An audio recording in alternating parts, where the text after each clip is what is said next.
In a forgotten corner of a vast forest, a deep canyon carved the land in two. On one side, the animals lived in a barren, dusty plain where sparse grasses barely sustained them. The air was dry, the sun relentless, and hope was as scarce as water. Across the chasm stretched a lush meadow, a paradise of emerald grasses, sparkling streams, and fruit-laden trees, whispering promises of a better life.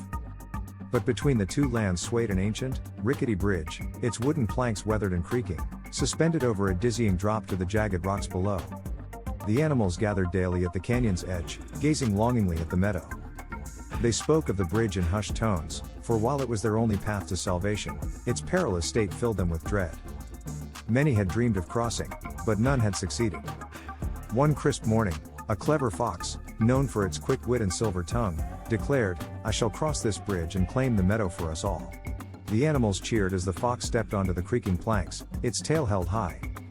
With nimble paws, it moved forward, the bridge swaying gently under its weight.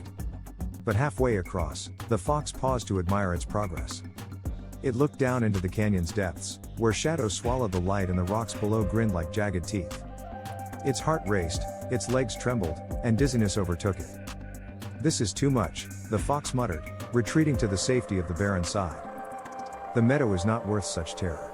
The animals sighed, their hopes dimmed. Next, a mighty wolf, whose strength was the pride of the forest, stepped forward.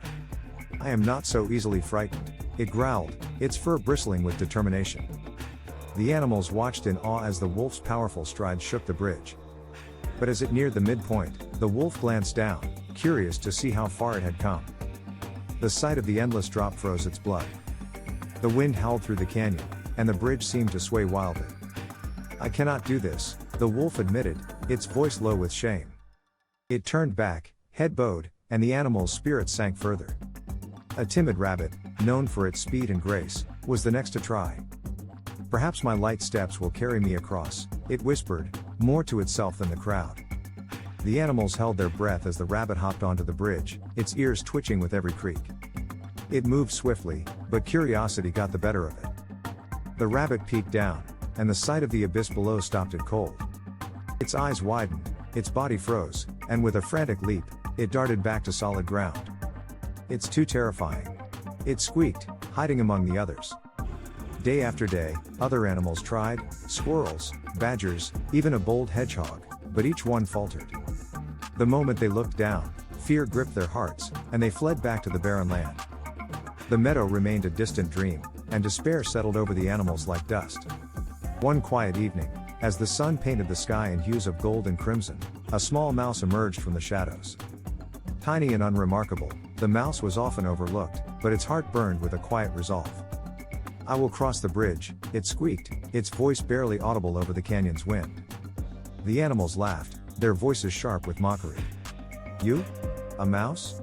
When foxes and wolves have failed." But the mouse paid them no mind. It stepped onto the bridge, its tiny claws gripping the weathered wood. The planks groaned, the wind whistled, and the bridge swayed, but the mouse kept its eyes fixed on the meadow ahead.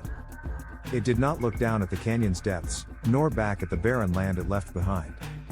Step by careful step, it moved forward, its focus unwavering. The animals watched, their laughter fading to silence. The fox whispered, "It's so small, how can it not fear the height?" The wolf muttered, "It will turn back, like we did." But the mouse pressed on, its gaze locked on the green promise of the meadow. When the bridge creaked loudly, it paused, but only to steady itself, never glancing down.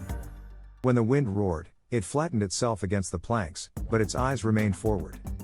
Minutes stretched into what felt like hours, and the animal's skepticism turned to awe.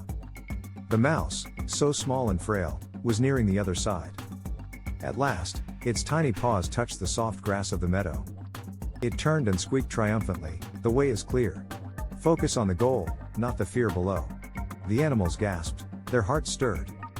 Inspired by the mouse's courage, a few, the rabbit, a young squirrel, and even the fox, stepped onto the bridge again. This time, they kept their eyes on the meadow, ignoring the canyon below. One by one, they crossed, their steps steadier with each try.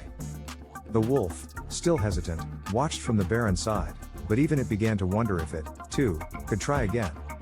The mouse, now nibbling a sweet berry in the meadow, had shown them a truth: Fear lives in looking back or down, but hope lies in looking forward. From that day, the animals who crossed the bridge thrived in the meadow, and those who followed learned to keep their gaze ahead. The barren land became a distant memory, and the bridge, once a symbol of terror, became a path to new beginnings. Moral: in the pursuit of your dreams, gaze ever forward. To look back or down is to invite despair.